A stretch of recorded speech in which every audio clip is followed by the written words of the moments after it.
반갑습니다, 선생님. 네네. 네. 자, 오늘은 한 선생님께서 센터에 코로나 때문에 조금 일정이 있어서 참석을 못 하셨고요. 그래서 저희 둘이 진행하게 되었고요. 요즘 선생님 학교는 조금 어때요? 일단 학교에서 네. 학생들이 이제 등교를 처음 했는데 네. 생각보다 많이 힘들더라라고 얘기를 많이 하더라고요. 기존에는 아이들이 대부분 1인 독서실 이런 데 가서 네. 마스크 없이 그냥 공부를 하다가 이제 마스크를 쓰고 하루에서 7시간에서 8시간 정도 있다 보니까 생각보다 너무 힘들었다. 그리고 머리가 아파서 제대로 수업에 집중도 되지 않았다라는 이야기를 하더라고요. 아, 그래. 그러고 나서 또 애들도 다 등교를 할 수 없기 때문에 또 이제 수업에 대한 내용들도 조금 이제 문제가 되고 그런 게 좀 많더라고요. 그렇죠. 자, 그러면 이 대학 입시는 코로나로 인해서 조금은 달라질 것 같아요. 그러게요. 네. 이게 아직 정확하게 발표는 되지 않은데 네. 연세대학교에서 오. 발표된 거로는 우리 학교에서는 창의적 체험 활동 같은 비교과를 네. 좀 반영을 거의 하지 않겠다. 그래서 상대적으로 교과와 독서 이런 것들 위주로 해서 못하는 학교와 또 열심히 하는 학교의 차별성 때문에 피해를 보는 학생들을 최소화시키고자 이렇게 운영을 하겠다라고 했거든요.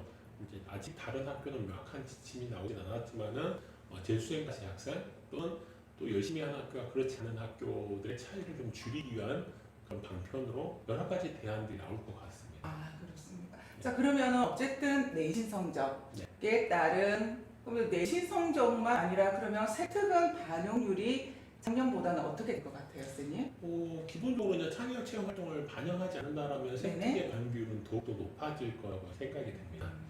그러면은 저희들이 뭐 보고서 형태라든지 그런 것들이 조금 더 미리 준비를 한다면 더 좋을 것 같네요. 그죠? 근데 착각하지 말아야 될 것은 네네. 창의적 체험 활동을 반영하지 않겠다라고 하는 대학이 있다 하더라도 네. 교과에서 내가 다루었던 보고서라든지 또는 여러 가지 발표 활동이나 토론 활동들을 했는데 이게 왜 했는지 그리고 뭐 1학년과 2학년 때 활동했던 거와 연계성은 어떻게 되는지 이런 것들을 같이 평가하기 때문에 될 수 있으면 기회가 된다면 저는 하는 게 좋다. 왜냐하면 이러한 내용들을 나중에 자기소개를 작성할 때 도움이 되기 때문에 안 된다 하더라도 스스로 챙기면 좋지 않을까라는 생각이 듭니다. 네, 1학년, 2학년 때 했던 활동 중에서 조금 심화할 수 있는 거, 네네. 밖에서 다양하게 활동은 할 수 없지만 혼자서라도 할 수 있는 활동들을 창체 활동에 적는다라면은 조금 더 네. 도움이 될 수 있을 것 같네요. 그렇죠. 그러면 코로나로 인해서 생활기록부는 이제 크게 보면은 어떻게 평가가 될 것 같습니까, 선생님? 일단은 너무 많은 활동들을 하게 되면 과연 이것이 학교에서 이렇게 적극적으로 하는 학교인가라는 궁금증이 들 것 같아요. 예를 들어서 2020학년도 네. 평가를 봤을 때에는 서류는 블라인드 평가가 아니었어요. 그래서 네. 대학교에서 이 학교의 수준이랑 이 학교에서 개설된 강좌나 이 학교에서 수사한 내용들은 뭔지를 다 확인할 수 있었어요. 학교 프로파일을 통해서. 그런데 2021학년 1학년도에 그 현재 고3 학생들이 대학교를 지원할 때에는 서류도 블라인드고 면접도 블라인드예요. 그러면은 보면은 너무 딱 표가 날 수 있을 것 같은데요. 네. 비평준 학교의 지역을 보면은 성적이 좋았던 애들하고 성적이 낮았던 학교는 차이가 너무 많이 나겠는데 예전 같은 경우는 성적이 조금 낮았던 학교는 원래 이 학교는 이 과목이 개설이 안 됐어. 그래도 얘가 이만큼 했네라고 플러스 점수를 좀 많이 줬는데 올해는 어떻게 될까요? 그런 걸 받기가 힘들죠. 그렇습니다. 왜냐면 서류를 볼 때 학교의 수준이라든지 학교에 개설된 여부라든지 그런 걸 판단하는데 일단 그 판단할 수 있는 기준들이 사라졌다는 겁니다. 그렇기 때문에 이 학생이 예를 들어서 기계공학과를 가고 싶은데 네. 학교에서 물리와 물리특 수업을 듣지 않았다면 네. 개설이 되었는데도 불구하고 듣지 않았는지 또는 개설이 안 돼서 못 들었는지를 확인할 길이 없다는 거죠. 예전에는 그런 거를 갖다가 학교 프로파일로 네네. 확인을 다 했지 않습니까? 그렇죠. 그죠? 네네. 그러면은 그 학교 프로파일은 의미가 없는 건가요, 이제? 네, 이제 제공할 수 없습니다. 그래서 그렇습니까? 대학이 제공하지 네. 않겠고 그다음에 그걸 요구해서도 안 되고 그러니까 어. 아이 다 블라인드이기 때문에 학교에 개설되지 않았다 하더라도 학생이 스스로 네. 온라인 공동 교육과정이라든지 또는 거점 학교에서 운영하고 있는 이런 걸 통해서 별도로 물리를 수업을 듣는 것도 있죠. 최근에는 코로나 상황이라도 온라인으로 이 여러 가지 전문 교과 수업까지도 개설이 되어 있어요. 그래서 예를 들어 네네. 고급 물리학. 그러니까 내가 물리학 물리 툴을 못 들었다 하더라도 네. 이렇게 들어서 아니면 물리학 및 실험 이런 과목들도 개설이 되어 있어요. 그래서 그러한 과목들을 개설해서 듣고 내가 물리에 대한 관심을 보였다. 그리고 비록 교과로 배우지는 못했지만은 독서 시간에 일반 물리학 책을 읽으면서 내가 부족한 어떤 부분들을 궁금증을 해소해야 한다. 뭐 이런 내용들이 기술이 되어 있다라면 어느 정도 그래도 하려고 노력하고 있구나. 그 기록된 내용을 보면 이 학생의 수준이 어느 정도 되는구나 라는 것을 유추할 수가 있겠죠. 그러면 선생님이 입사관 입장이라면 네. 생활기록부를 이제 브라인드 처리돼서 제일 먼저 볼 거잖아요. 네. 그럼 어디에다 제일 많이 관심을 둘까요? 올해는? 일단은 가장 먼저 볼 거는 네. 이 학생이 지원하고자 하는 학과와 관련된 교과목을 이수했는지 안 했는지를 볼 거예요. 이수 여부요? 네. 네네. 그리고 난 다음에 이수했다라면 성적을 보겠죠. 네네. 그리고 이 성적을 보고 난 다음에 그러면 이 학생이 우리 학교에서 이 수업을 제대로 잘 따라할 수 있는 학생일까라는 것을 보기 위해서 교과 세트를 볼 것 같아요. 교과 세트요? 네. 그러면은 조금 더 깊이 있는 교과 세특이 지금은 필요하겠다. 그죠, 선생님? 네. 성적이 좋았던 친구들은? 네네. 알겠습니다.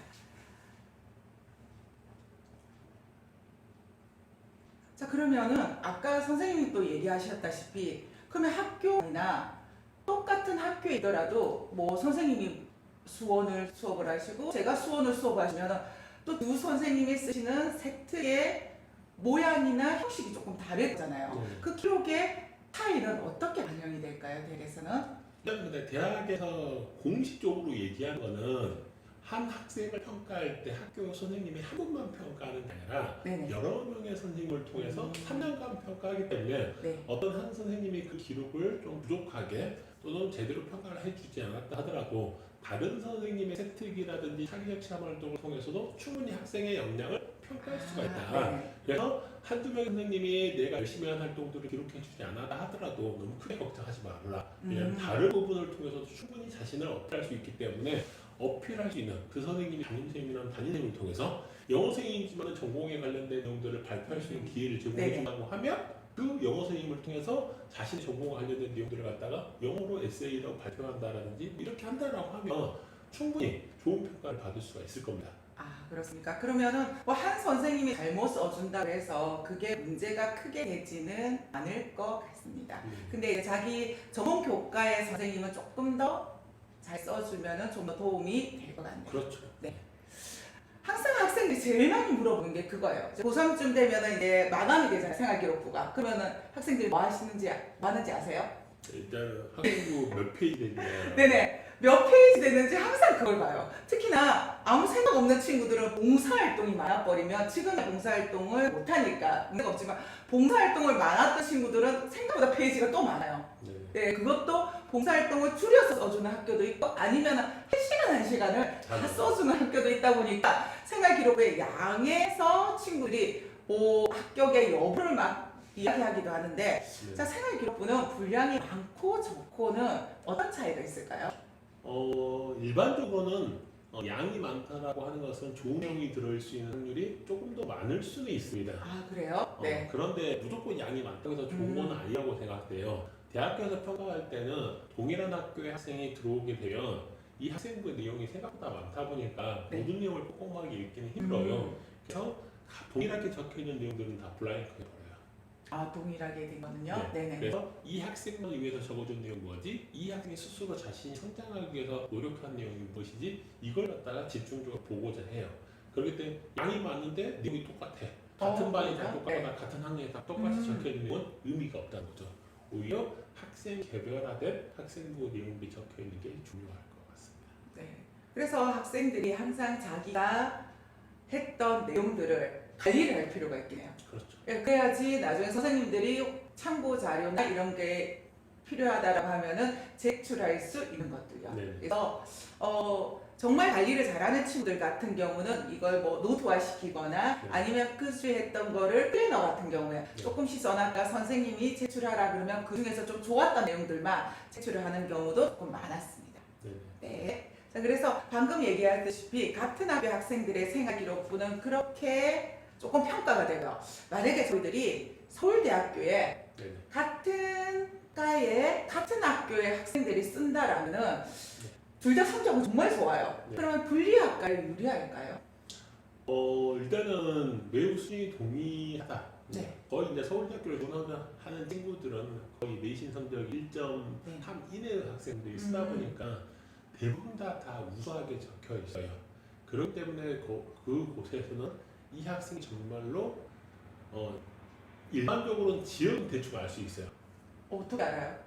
어디 지역, 왜냐면 이거를 갖다가 시골 네. 지역인지 섬 지역인지 네. 이런 거를 형평성을 봐야 되기 때문에. 아, 그리고 자기가 기숙사에 살았던 기숙사 저기 살았다는 게 적혀 있잖아요. 그럼 이 친구는 학원을 다니지 않고 스스로 기숙사에서 친구들과 함께 스터디를 했는데 이런 거 어느 정도 감안해주고는 있어요. 근데 아까 서류나 블라인드 처리가 된다고 했잖아요. 네네네. 그런데도 그걸 어느 대목이나 이런 데서 볼 수 네. 있을까? 기숙사는 뭐 이렇게 네. 보니까 횡특 같은데 그렇죠. 횡특이 많이 기숙사. 적혀져 있더라고요. 네. 기숙사에 뭐 규칙이 뭐 어떻게 했을 때 자기가 어떻게 했다 뭐 이런 식으로 좀 많이 적혀져 있는데 뭐 섬 지역이나 농촌 지역은 어떻게 일단은 볼 수 있죠? 전형 자체가 다르기 때문에 음. 그걸 확인할 때 일단은 그걸 보는 거죠. 서류 전형에서. 네. 그럴 때 이제 한번 보는 거고요. 만약 그렇지 않다 하라도 자기가 평소에 활동한 내용이라든지 이런 것들을 보면 이 친구 지역이 대충 어디가 되겠구나라는 것을 이제 예상할 수 있겠죠. 아, 워낙 그렇습니다. 많은 네. 학생들의 서류를 평가하다 보니까 이 친구 어디 지역이겠네라고 기본적으로 파악할 수가 있습니다. 아, 그래요. 네. 그러면은 두 친구가 아까 우리 하던 네. 얘기 중간에 끊어졌는데 그럼 두 친구가 둘 다 그래서 보면 서울대학교의 인원수도 그렇게 많이 뽑는 건 아니잖아요. 네. 다른 대학에 비해서 많이 뽑는지도 않은데 그 지역에서 그 학교에서 두 명이 똑같은 과를 지원을 해서 좋은 성적을 두 친구가 가지고 있다라면은 제가 어디에서 듣기에는 확률이 좀 떨어지다라고 얘기를 하더라고요. 일반적으로는 전혀 골고루 열심히 잘하는 친구 아, 골고루요? 네. 그런 친구나 네. 아니면 전공에 관련된 걸 음. 깊이 있게 하는 친구 이렇게 두 부류의 친구들이 주로 많이 합격하더라고요. 아, 그렇습니까? 그러니까 애매하게 네. 하는 친구는 대부분 잘 뽑히지는 않더라고요. 아, 그렇게 되겠네요. 그죠? 네. 그리고 저희들이